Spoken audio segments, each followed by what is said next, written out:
Bienvenidos mis apreciados hermanos, Dios les bendiga, Dios les guarde. Hemos llegado al último trimestre en el cual vamos a encontrarnos con una lección con mensajes enriquecedores titulada La muerte y nuestra esperanza futura. La lección número 1 trae como título Rebelión en un universo perfecto, y nosotros por medio de este video vamos a estar hablando del complemento que hace énfasis en el primer capítulo del libro Patriarcas y Profetas titulado El origen del mal. Vamos a orar entonces para que Dios nos dé de su sabiduría y entendimiento. Gracias, Señor, te damos porque nos acompañas en este momento y porque nos ponemos en tus manos para estudiar tu palabra. En Jesús, amén.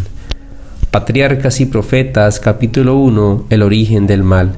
Dios es amor, su naturaleza y su ley son amor, lo han sido por siempre y lo serán para siempre.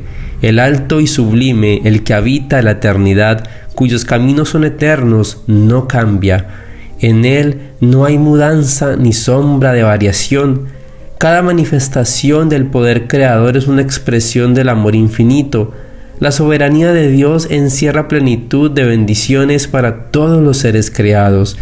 El salmista dice: Tuyo el brazo con valentía, fuerte es tu mano, ensalzada tu diestra, justicia y juicio son el asiento de tu trono. Misericordia y verdad van delante de tu rostro, bienaventurado el pueblo que sabe aclamarte. Andarán, oh Jehová, a la luz de tu rostro.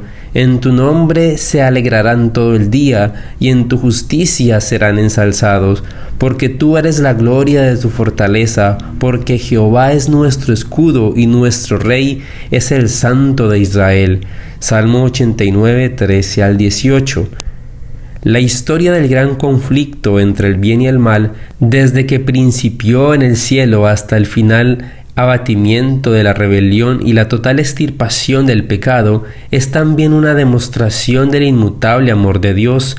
El soberano del universo no estaba solo en su obra benéfica, tuvo un compañero, un colaborador que podía apreciar sus designios y que podía compartir el regocijo al brindar felicidad a los seres creados. En el principio era el Verbo, y el Verbo era con Dios, y el Verbo era Dios. Este era en el principio con Dios. Juan 1, 1 y 2. Cristo, el Verbo, el unigénito de Dios, era uno solo con el Padre eterno, uno solo en naturaleza, en carácter y en propósitos. Era el único ser que podía penetrar en todos los designios y fines de Dios, y llamarse su nombre admirable, consejero, Dios fuerte, Padre eterno, príncipe de paz. Sus salidas son desde el principio, desde los días del siglo. Y el Hijo de Dios, hablando de sí mismo, declara: Jehová me poseía en el principio de su camino, ya de antiguo, antes de sus obras, eternalmente tuve el principado. Cuando establecía los fundamentos de la tierra, con él estaba yo ordenándolo todo, y fui su delicia todos los días, teniendo solaz delante de él en todo tiempo. Proverbios 8, 22 al 30. El Padre obró por medio de su Hijo en la creación de todos los seres celestiales, porque por él fueron creadas todas las cosas, sean tronos, sean dominios, sean principados, sean potestades. Todo fue creado por él y para él. Los ángeles son los ministros de Dios, que irradiando la luz que constantemente dimana de la presencia de él y valiéndose de sus rápidas alas, se apresuran a ejecutar la voluntad de Dios.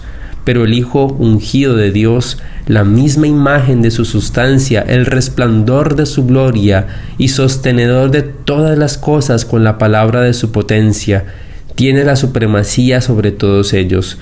Un trono de gloria excelso desde el principio era el lugar de su santuario, una vara de equidad, el cetro de su reino, alabanza y magnificencia delante de él, fortaleza y gloria en su santuario, misericordia y verdad van delante de su rostro. Siendo la ley del amor el fundamento del gobierno de Dios, la felicidad de todos los seres inteligentes depende de su perfecto acuerdo con los grandes principios de justicia de esa ley. Dios desea que todas sus criaturas al servicio que nace del amor, de la comprensión y del aprecio de su carácter. No haya placer en obediencia forzada y otorga a todos libre albedrío para que puedan servirle voluntariamente. Mientras todos los seres creados reconocieron la lealtad del amor, hubo perfecta armonía en el universo de Dios. Cumplir los designios de su Creador era el gozo de las huestes celestiales. Se deleitaban en reflejar la gloria del Todopoderoso y en alabarle, y su amor mutuo fue fiel y desinteresado, mientras el amor de Dios fue supremo. No había nota discordante que perturbara las armonías celestiales, pero se produjo un cambio en ese estado de felicidad. Hubo uno que pervirtió la libertad que Dios había otorgado a sus criaturas. El pecado se originó en aquel que, después de Cristo, había sido el más honrado por Dios y que era el más exaltado en poder y en gloria entre los habitantes del cielo. Lucifer, el hijo de la mañana, era el principal de los querubines cubridores, santo e inmaculado. Estaba en la presencia del gran Creador y los incesantes rayos de gloria que envolvían al Dios eterno caían sobre él. Así ha dicho el Señor Jehová: tú echas el sello de la proporción lleno de sabiduría y acabado de hermosura. En Edén, en el huerto de Dios estuviste, toda piedra preciosa fue tu vestidura, todo querubín grande cubridor, y yo te puse, en el santo monte de Dios estuviste, en medio de piedras de fuego has andado, perfecto eras en todos tus caminos desde el día que fuiste creado, hasta que se halló en ti maldad. Ezequiel 28, 12 al 15. Poco a poco Lucifer llegó a albergar el deseo de ensalzarse. Las Escrituras dicen: enaltecióse tu corazón a causa de tu hermosura, corrompiste tu sabiduría a causa de tu resplandor. Tú que decías en tu corazón: junto a las estrellas de Dios me ensalzaré y seré semejante al Altísimo. Aunque toda su gloria procedía de Dios, este poderoso ángel llegó a considerarla como perteneciente a sí mismo. Descontento con el puesto que ocupaba, a pesar de ser el ángel que recibía más honores entre las huestes celestiales, se aventuró a codiciar el homenaje que solo debe darse al Creador. En vez de procurar el ensalzamiento de Dios como supremo en el afecto y la lealtad de todos los seres creados, trató de obtener para sí mismo el servicio y la lealtad de ellos, y codiciando la gloria con que el Padre Infinito había investido a su Hijo, este príncipe de los ángeles aspiraba al poder que solo pertenecía a Cristo. Ahora, la perfecta armonía del cielo estaba quebrantada. La disposición de Lucifer de servirse a sí mismo en vez de servir a su Creador despertó un sentimiento de honda apreciación cuando fue observada por quienes consideraban que la gloria de Dios debía ser suprema. Reunidos en concilio celestial, los ángeles rogaron a Lucifer que desistiese de su intento. El Hijo de Dios presentó ante él la grandeza, la bondad y la justicia del Creador, y también la naturaleza sagrada e inmutable de su ley. Dios mismo había establecido el orden del cielo, y al separarse de él, Lucifer deshonraría a su Creador y acarrearía la ruina sobre sí mismo. Pero la amonestación hecha con misericordia y amor infinitos solamente despertó un espíritu de resistencia. Lucifer permitió que su envidia hacia Cristo prevaleciese y se afirmó más en su rebelión. El propósito de este príncipe de los ángeles llegó a ser disputar la supremacía del Hijo de Dios y así poner en tela de juicio la sabiduría del amor del Creador. Al lograr este fin, estaba por consagrar las energías de aquella mente maestra, la cual, después de la de Cristo, era la principal entre las huestes de Dios. Pero aquel que quiso que sus criaturas tuviesen libre albedrío, no dejó a ninguna de ellas inadvertida en cuanto a los sofismas perturbadores con los cuales la rebelión procuraría justificarse. Antes de que la gran controversia principiase, debía presentarse claramente a todos la voluntad de aquel cuya sabiduría y bondad eran la fuente de todo regocijo. El Rey del universo convocó a las huestes celestiales a compadecer ante él. a fin de que en su presencia él pudiese manifestar cuál era el verdadero lugar que ocupaba su Hijo y manifestar cuál era la relación que él tenía para con todos los seres creados. El Hijo de Dios compartió el trono del Padre y la gloria del Ser Eterno, que existía por sí mismo, cubrió a ambos. Alrededor del trono se congregaron los santos ángeles, una vasta e innumerable muchedumbre, millones de millones, y los ángeles más elevados, como ministros y súbditos, se regocijaron en la luz que de la presencia de la Deidad caía sobre ellos. Ante los habitantes del cielo reunidos, el Rey declaró que ninguno, excepto Cristo, el Hijo unigénito de Dios, podía penetrar en la plenitud de sus designios, y que a éste le estaba encomendada la ejecución de los grandes propósitos de su voluntad. El Hijo de Dios había ejecutado la voluntad del Padre en la creación de todas las huestes del cielo, y a Él, así como a Dios, debían ellas tributar homenaje y lealtad. Cristo había de ejercer aún el poder divino en la creación de la tierra y sus habitantes, pero en todo esto no buscaría poder o ensalzamiento para sí mismo en contra del plan de Dios, sino que exaltaría la gloria del Padre y ejecutaría sus fines de beneficencia y amor. Los ángeles reconocieron gozosamente la supremacía de Cristo y postrándose ante Él le rindieron su amor y adoración. Lucifer se postró con ellos, pero en su corazón se libraba un extraño y feroz conflicto. La verdad, la justicia y la lealtad luchaban contra los celos y la envidia. La influencia de los santos ángeles pareció por algún tiempo arrastrarlo con ellos, mientras en melodiosos acentos se elevaban himnos de alabanza cantados por millares de alegres voces. El espíritu del mal parecía vencido. Indecible amor conmovía su ser eterno, al igual que los inmaculados adoradores. Su alma se hinchó de amor hacia el Padre y el Hijo, pero luego se llenó del orgullo de su propia gloria. Volvió a su deseo de supremacía y nuevamente dio cabida a su envidia hacia Cristo. Los altos honores conferidos a Lucifer no fueron justipreciados como dádiva especial de Dios y por lo tanto no produjeron gratitud alguna hacia su Creador. Se jactaba de su esplendor y elevado puesto y aspiraba a ser igual a Dios. La hueste celestial le amaba y reverenciaba, los ángeles se deleitaban en cumplir sus órdenes y estaba dotado de más sabiduría y gloria que todos ellos. Sin embargo, el Hijo de Dios ocupaba una posición más exaltada que él, era igual al Padre en poder y autoridad. Él compartía los designios del Padre, mientras que Lucifer no participaba en los concilios de Dios. ¿Por qué, se preguntaba el poderoso ángel, debe Cristo tener la supremacía? ¿Por qué se le honra más que a mí? Abandonando su lugar en la inmediata presencia del Padre, Lucifer salió a difundir el espíritu de descontento entre los ángeles, trabajó con misericordia reserva y por algún tiempo ocultó sus verdaderos propósitos bajo una aparente reverencia hacia Dios. Principió por insinuar dudas acerca de las leyes que gobernaban a los seres celestiales, sugiriendo que aunque las leyes fuesen necesarias para los habitantes de los mundos, los ángeles, siendo más elevados, no necesitaban semejantes restricciones, porque su propia sabiduría bastaba para guiarlos. Ellos no eran seres que pudieran acarrear deshonra a Dios. Todos sus pensamientos eran santos, y errar era tan imposible para ellos como para el mismo Dios.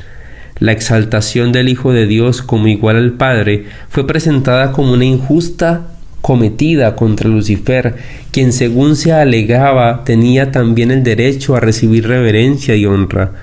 Si este príncipe de los ángeles pudiese alcanzar su verdadera y elevada posición, ello redundaría en grandes beneficios para toda la hueste celestial, pues era su objeto asegurar la libertad de todos. Pero ahora aún la libertad que habían gozado hasta ese entonces concluía, pues se les había nombrado un gobernante absoluto, y todos ellos tenían que prestar obediencia a su autoridad. Tales fueron los sutiles engaños que por medio de las astucias de Lucifer cundían rápidamente por los atrios celestiales. No se había efectuado cambio alguno en la posición en la autoridad de Cristo. La envidia de Lucifer, sus tergiversaciones y sus pretensiones de igualdad con Cristo habían hecho absolutamente necesaria una declaración categórica acerca de la verdadera posición que ocupaba el Hijo de Dios. Pero esta había sido la misma desde el principio. Sin embargo, las argucias de Lucifer confundieron a muchos ángeles. Valiéndose de la amorosa y leal confianza depositada en él por los seres celestiales que estaban bajo sus órdenes, había inculcado tan insidiosamente en sus mentes su propia desconfianza y descontento, que su influencia no se discernía. Lucifer había presentado con falsa los designios de Dios, interpretándolos torcida y erróneamente, a fin de producir disensión y descontento. Astutamente inducía a sus oyentes a que expresaran sus sentimientos. Luego, cuando así convenía a sus intereses, repetía esas declaraciones en prueba de que los ángeles no estaban del todo en armonía con el gobierno de Dios. Mientras aseveraba tener perfecta lealtad hacia Dios, insistía en que era necesario que se hiciesen cambios en la orden y las leyes del cielo, para asegurar la estabilidad del gobierno divino. Así, mientras obraba por despertar oposición a la ley de Dios y por inculcar su propio descontento en la mente de los ángeles que estaban bajo sus órdenes, hacía alarde de querer eliminar el descontento y reconciliar a los ángeles desconformes con el orden del cielo. Mientras fomentaba secretamente el desacuerdo y la rebelión, con pericia consumada aparentaba que su único fin era promover la lealtad y preservar la armonía y la paz. El espíritu de descontento así encendió hacia su funesta obra. Aunque no había rebelión abierta, el desacuerdo aumentaba imperceptiblemente entre los ángeles. Algunos recibían favorablemente las insinuaciones de Lucifer contra el gobierno de Dios, aunque previamente habían estado en perfecta armonía con el orden que Dios había establecido.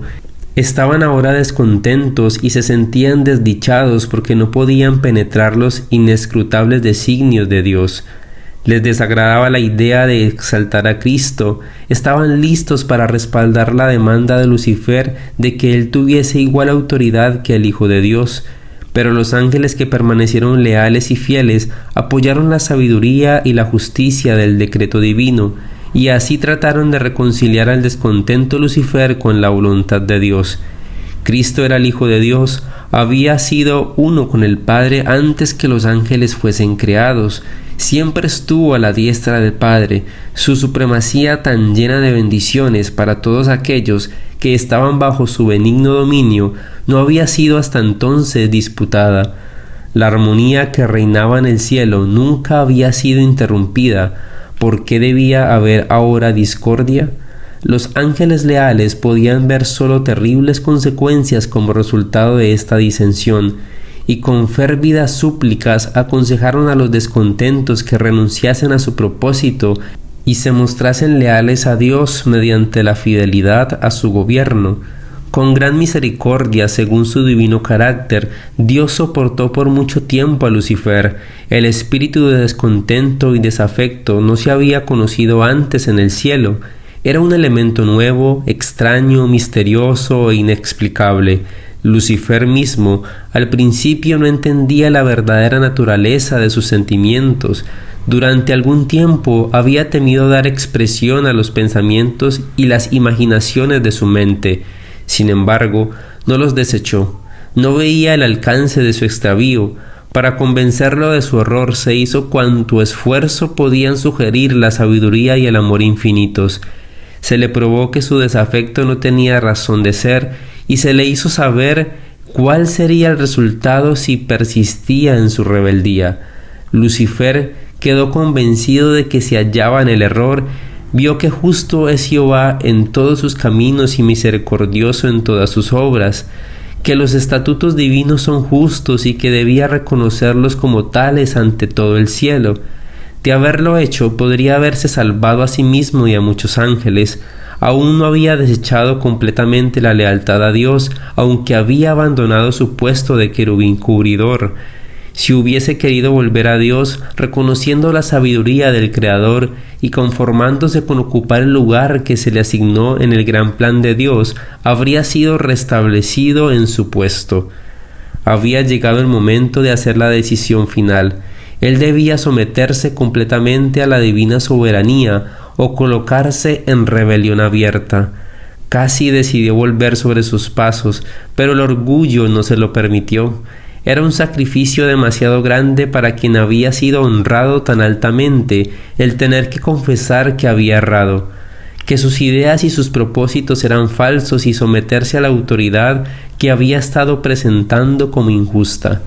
Un creador compasivo, anhelante de manifestar piedad hacia Lucifer y sus seguidores, procuró hacerlos retroceder del abismo de la ruina al cual estaban a punto de lanzarse, pero su misericordia fue mal interpretada. Lucifer señaló la longanimidad de Dios como una prueba evidente de su propia superioridad sobre él, como una indicación de que el Rey del Universo aún accedería a sus exigencias. Si los ángeles se mantenían firmes de su parte, dijo, aún podrían conseguir todo lo que deseaban. Defendió persistentemente su conducta y se dedicó de lleno al gran conflicto con su Creador. Así fue como Lucifer, el portaluz, el que compartía la gloria de Dios, el ministro de su trono, mediante la transgresión, se convirtió en Satanás, el adversario de Dios y de los seres santos, y el destructor de aquellos que el Señor había encomendado a su dirección y cuidado. Rechazando con desdén los argumentos y las súplicas de los ángeles leales, los tildó de esclavos engañados. Declaró que la preferencia otorgada a Cristo era un acto de injusticia tanto hacia él como hacia toda la hueste celestial, y anunció que desde entonces no se sometería a esa violación de los derechos de sus asociados y de los suyos propios. Nunca más reconocería la supremacía de Cristo. Había decidido reclamar el honor que se le debió haber otorgado y asumir la dirección de cuantos quisieran seguirle, y prometió a quienes entrasen en sus filas un gobierno nuevo y mejor, bajo cuya tutela todos gozarían de libertad.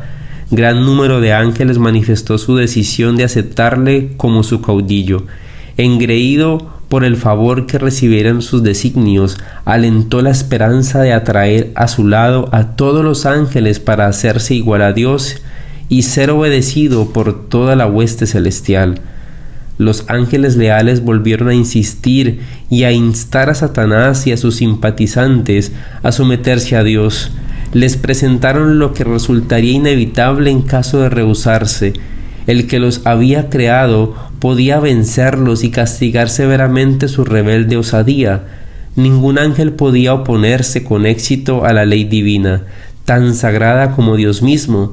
Advirtieron y aconsejaron a todos los que hiciesen oídos sordos a los razonamientos engañosos de Lucifer, y le instaron a él y a sus secuaces a buscar la presencia de Dios sin demora, y a confesar el error de haber puesto en tela de juicio la sabiduría y la autoridad divinas. Muchos estaban dispuestos a prestar atención a este consejo, a arrepentirse de su desafecto y a pedir que se les admitiese en el favor del Padre y el Hijo. Pero Lucifer tenía otro engaño listo. El poderoso rebelde declaró entonces que los ángeles que se le habían unido habían ido demasiado lejos para retroceder, que él estaba bien enterado de la ley divina y que sabía que Dios no los perdonaría. Declaró que todos aquellos que se sometieran a la autoridad del cielo serían despojados de su honra y desagradados. En cuanto a él se refería, estaba dispuesto a no reconocer nunca más la autoridad de Cristo. Manifestó que la única salida que les quedaba a él y a sus seguidores era declarar su libertad y obtener por medio de la fuerza los derechos que no les quiso otorgar de buen grado. En lo que concernía a Satanás mismo, era cierto que ya había ido demasiado lejos en su rebelión para retroceder, pero no ocurría lo mismo con aquellos que habían sido cegados por sus engaños. Para ellos, el consejo y las súplicas de los ángeles leales abrían una puerta de esperanza, y si hubiesen atendido la advertencia, podrían haber escapado del lazo de Satanás. pero permitieron que el orgullo, el amor a su jefe y el deseo de libertad ilimitada los dominasen por completo, y los ruegos del amor y la misericordia divinos fueron finalmente rechazados. Dios permitió que Satanás siguiese con su obra hasta que el espíritu de desafecto se trocó con una activa rebelión. Era necesario que sus planes se desarrollasen en toda su plenitud para que su verdadera naturaleza y tendencia fueran vistas por todos. Como querubín ungido, Lucifer había sido altamente exaltado, era muy amado por los seres celestiales y su influencia sobre ellos era poderosa. El gobierno de Dios incluía no solo los habitantes del cielo, sino también las de todos los mundos que había creado, y Lucifer llegó a la conclusión de que si pudiera arrastrar a los ángeles celestiales en su rebelión, podría también arrastrar a todos los mundos. Él había presentado su punto de vista astutamente, haciendo uso de sofismas y engaños para lograr sus fines. Su poder para engañar era enorme. Disfrazándose con un manto de mentira, había obtenido una ventaja. Todo cuanto hacía estaba tan revestido de misterio que era muy difícil revelar a los ángeles la verdadera naturaleza de su obra. Hasta que ésta no estuviese plenamente desarrollada, no podría manifestarse cuán mala era ni su desafecto sería visto como rebelión. Aún los ángeles leales no podían discernir bien su carácter ni ver a dónde se encaminaba su obra. Al principio Lucifer había encauzado sus tentaciones de tal manera que él mismo no se comprometía. A los ángeles, a quienes no pudo atraer completamente a su lado, los acusó de ser indiferentes a los intereses de los seres celestiales. Acusó a los ángeles leales de estar haciendo precisamente la misma labor que él hacía. Su política era confundirlos con argumentos sutiles acerca de los designios de Dios. Cubría de misterio todo lo sencillo, y por medio de su astuta perversión ponía en duda las declaraciones más claras de Jehová y su elevada posición, tan íntimamente relacionada con el gobierno divino, daba mayor fuerza a sus pretensiones. Dios podía emplear solo aquellos medios que fuesen compatibles con la verdad y la justicia. Satanás podía valerse de medios que Dios no podía usar, la lisonja y el engaño.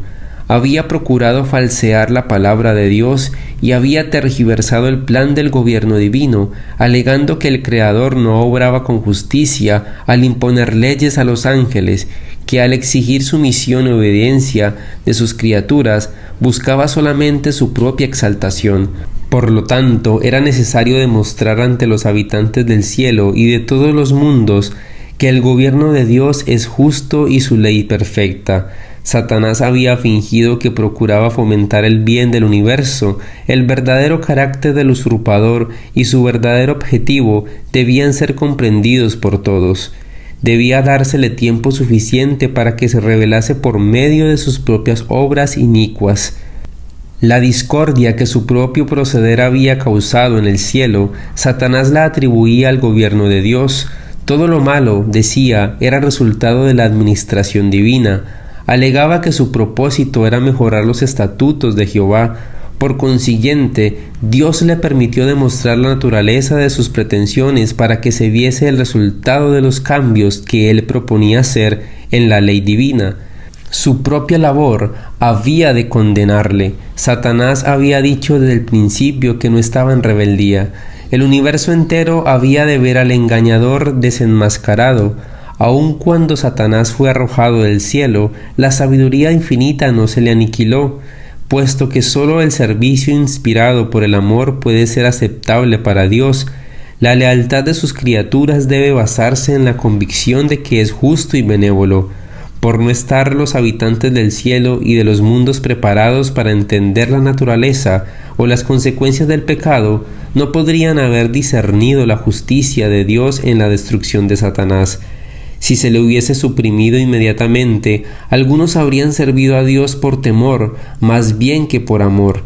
La influencia del engañador no habría sido anulada totalmente, ni se habría extirpado por completo el espíritu de rebelión. Para el bien del universo entero, a través de los siglos sin fin, era necesario que Satanás desarrollase más ampliamente sus principios para que todos los seres creados pudiesen reconocer la naturaleza de sus acusaciones contra el gobierno divino para que la justicia y la misericordia de Dios y la inmutabilidad de su ley quedasen establecidas para siempre.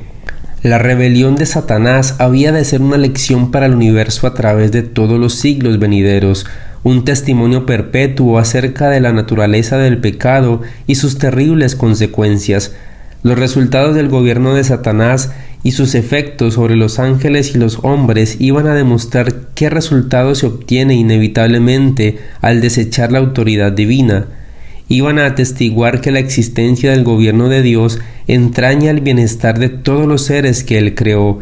De esta manera, la historia de este terrible experimento de la rebelión iba a ser una perpetua salvaguardia para todos los seres santos, para evitar que sean engañados acerca de la naturaleza de la transgresión, para salvarlos de cometer pecado y sufrir sus consecuencias.